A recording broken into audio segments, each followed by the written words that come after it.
আসসালামু আলাইকুম ভাই, আমি একটা বিএনপির কর্মী।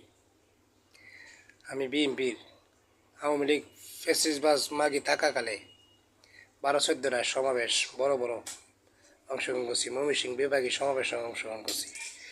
ঢাকায় সমাবেশ করছি কেমন 10-11টা হবে। এখন বিএনপির কিছু নেতাকর্মী কিছু দুর্নীতিতে জড়ায় যাচ্ছে, যেটা বিএনপির জন্য খুবই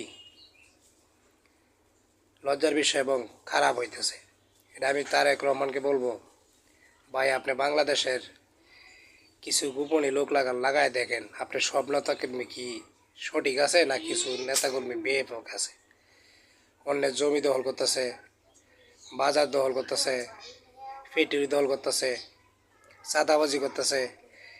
ভাই যদি আপনি সেখান থেকে বলতেছেন সুষ্ঠু নির্বাচন হলে আমাদের সাথে আমি এই করবো সেই করবো, ভাই আপনার আমি ভালোবাসি। আপনার মার যে রাজনীতি সেটাও খুব ভালো ছিল, উনি ইসলামের পক্ষেও ছিল। কি আপনার কিছু নেতাকর্মী এখন ইসলামের বিরোধিতাও করতেছে। আপনার মা কিন্তু এরশাদের পরে দেয় আপনার মারে ঢাকায় এনেছিল জাতিসংঘে এক প্রতি সই করার জন্য। সেটার মধ্যে দেখছিল যে হুসাইন মোহাম্মদ এরশাদ সই করে নাই, সেটার মধ্যে আপনার মা সই করে নাই। এটার মধ্যে হাসিনা মাকে সই করছিল। ইসলামের ক্ষতি হবে জেনে আপনার মা সই করে না, তাহলে আপনার মা ইসলামের পক্ষে ছিল। ভাই আপনি দেখেন এই কথাটি সত্য কিনা, আপনি একটু গোপনভাবে লাগাই দেন। আপনার এই কিছু নেতাকর্মীর জন্য বিএনপির খুবই ক্ষতি হইতেছে। আসসালামু আলাইকুম।